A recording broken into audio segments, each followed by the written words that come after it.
Today is World Pancreatic Cancer Day, and to raise awareness and much needed funds for research and treatment of this deadly cancer, a special gala is being held in Auckland tomorrow night. For our latest Because It Matters story, national correspondent Amanda Gillies spoke to the organiser, who not only has cancer, but is beating the odds.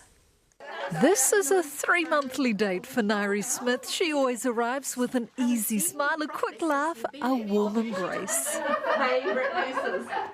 The easy banter, a stark contrast to the reality of this situation.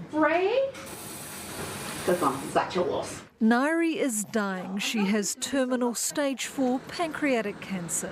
I'll pop this underneath your knees so that you're comfy.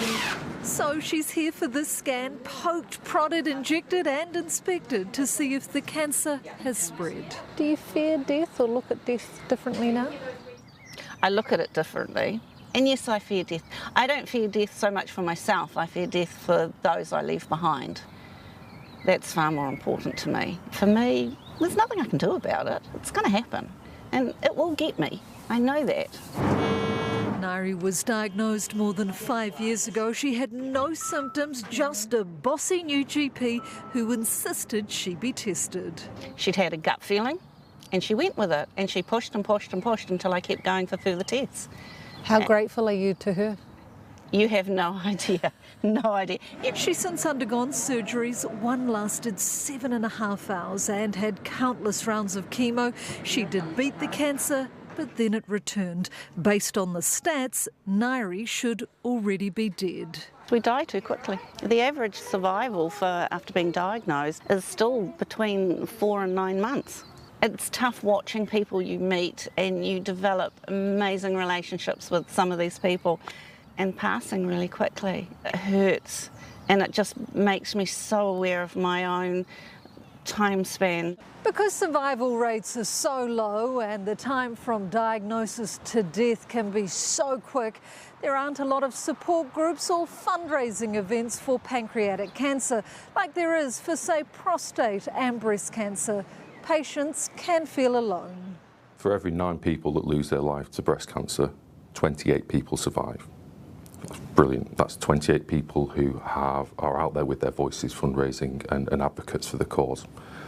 For every 9 people that lose their lives to pancreatic cancer, just 1 person survives. That's why it's so important that we raise awareness of this disease and that we fund the research that is going to change these outcomes. I've always called myself the forgotten patient and the forgotten cancer.